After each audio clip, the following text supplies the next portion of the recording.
জনাইছোঁ। বন্ধুসকল, যোৱা কেইদিনমান ধৰি মোক উজনি অসমৰ কেইজনমান ফাৰ্মাৰ বন্ধুৱে জনাই আছিলে যে দাদা আমি ঘৰুৱাভাৱে লোকেল কুকুৰা 10-15টাকৈ পোহপাল কৰোঁ আৰু মাঘ ফাগুন মাহত যেতিয়া বেমাৰ আহে তো সেই বেমাৰত আমাৰ লোকেল কুকুৰাখিনি মৰি যায়।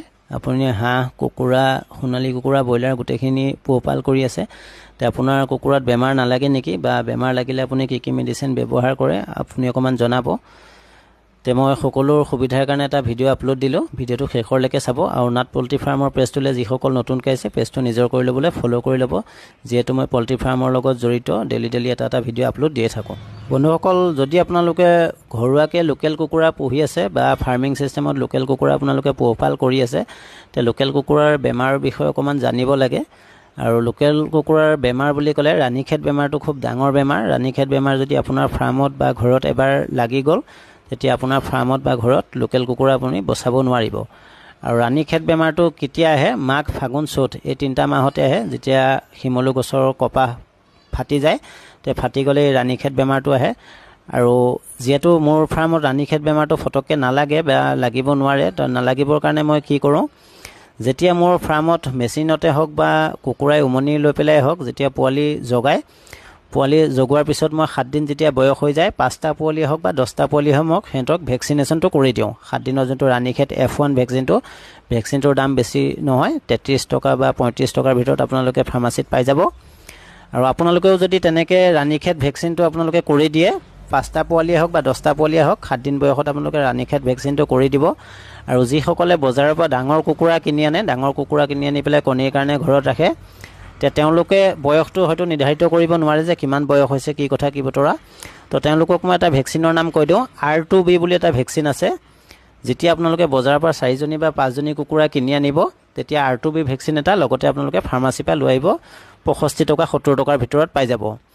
আৰু বিশেষকৈ R2B ভেকচিনটো ইনজেকশ্যন কৰিব লাগে, কিন্তু যিসকলে ঘৰুৱাকৈ 5-6টা কুকুৰা পুহি থাকে তেওঁলোকেতো ইনজেকশ্যন কৰিবলৈ নাজানিব। তো আপোনালোকে কি কৰিব, ভেকচিনটো মিক্স কৰি পেলাই প্ৰত্যেকজনী কুকুৰাকে 2 টোপালকৈ আপোনালোকে খুৱাই দিব। আৰু 2 টোপাল খোৱাৰ পিছত কুকুৰাজনী কেইদিনমান ঘৰতে বান্ধি থৈ দিব, আঁতৰলৈ যাব নিদিব, যেতিয়ালৈকে ভেকচিনটো তেওঁলোকৰ গাত বিয়পি নাযায়। আৰু এটা মেডিচিন মই আপোনালোকক স্ক্ৰীনত দি দিছোঁ, আপোনালোকে মেডিচিনটো স্ক্ৰীনশ্বট মাৰি ল'ব। আৰু যিসকলে ঘৰত 10-15টাকৈ লোকেল কুকুৰা পোহপাল কৰি আছে, এই মেডিচিনটো আপোনালোকৰ খুব জৰুৰী। এই মেডিচিনটো আপোনালোকে ৰাখিবই, বৰ বেছি দাম নহয়, 90 টকা ল'ব। 90 টকাত আপোনালোকে এই মেডিচিনটো ৰাখিব।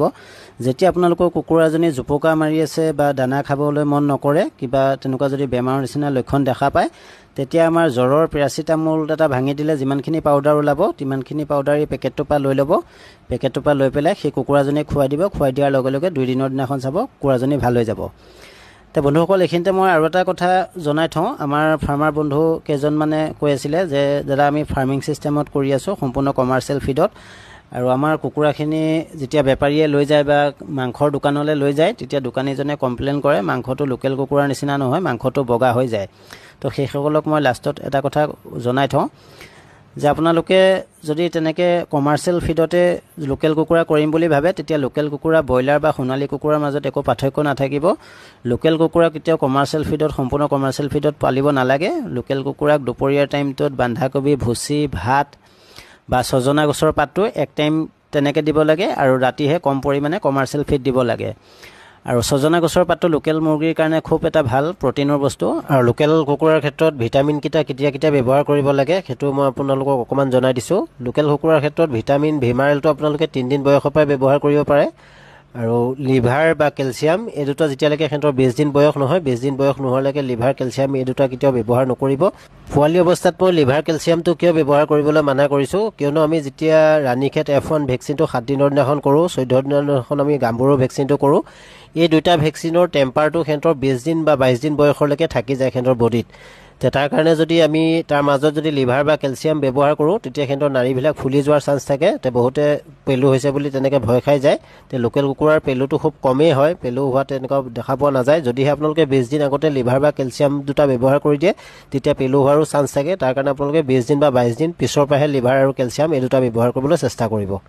আৰু সিহঁতৰ যেতিয়া ওজন 200 গ্ৰামৰ পৰা 250 গ্ৰাম হৈ যাব, তেতিয়া সিহঁতক অকণমান বাহিৰত ফ্ৰী ৰেঞ্জত এৰি দিব পাৰিব। তেতিয়াৰ পৰা আপোনালোকে খুদি চাউল, ভাত বা ভুচি তেনেকৈ আপোনালোকে দিব পাৰিব। 200 গ্ৰাম 250 গ্ৰাম যেতিয়া সিহঁতৰ ওজন হৈ যাব, তেতিয়া আপোনালোকে সকলো ঘৰুৱা খাদ্য সিহঁতক খুৱাব পাৰিব, কোনো ধৰণৰ অসুবিধা নহয়। তেতিয়া আপোনালোকৰ কমাৰ্চিয়েল ফিড যথেষ্টখিনি কম হৈ যাব।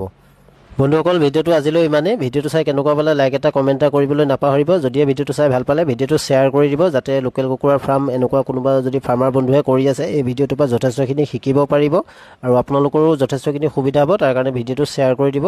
ধন্যবাদ।